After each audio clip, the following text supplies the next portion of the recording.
همین Rossiya با کالباسا حلال نیستگی مگزینای اروسو همون خریدن ممکنه؟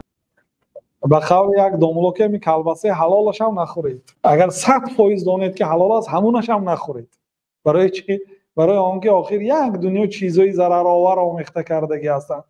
مواد شیمیایی آمیخته کردگی هستند. الا اگر هم در خانه‌تان با یعنی گوشتی تر و تازه آماده کرده باشید خورید یا در حضورتان آماده کرده شده باشد. با اون هر چی میکنه حتی همین فرش تازه را من بارها در صحبت برادر قصاب شده یاردمچی قصاب شده کار میکرد در ترکیه.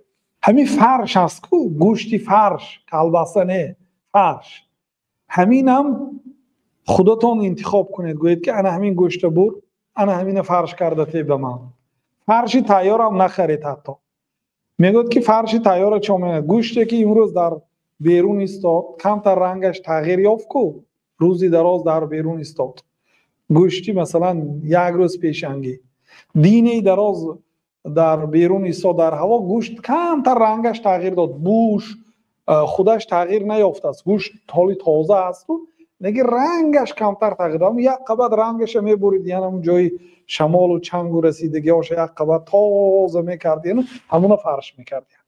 این هم با فرشی تا حلال و پاک ولی در فرش هر چیزای آماده میکنن که حالا مانده است که کالباسه. بنابراین برادرای مواد غذایی کالباسه اگرچه از نگاه شریعت حلال باشد فرض کنیم در ترکیبش گوشت حرام نیست چیزی حرام نباشد هم غذای سالم نیست از نگاه علمی طب هم گیریم غذای فایده‌ناک نیست. به جای و یک برده گوشتی حلال و پاک یک 100 گرم گوشتی گوسفند خورید اون مزهش در دهانتان باقی میمونه. از این کالباسایی که بعضی در نماز میستن آروق یعنی آروقشان بیزیب است که یک کس دلش بی حضور میکنه.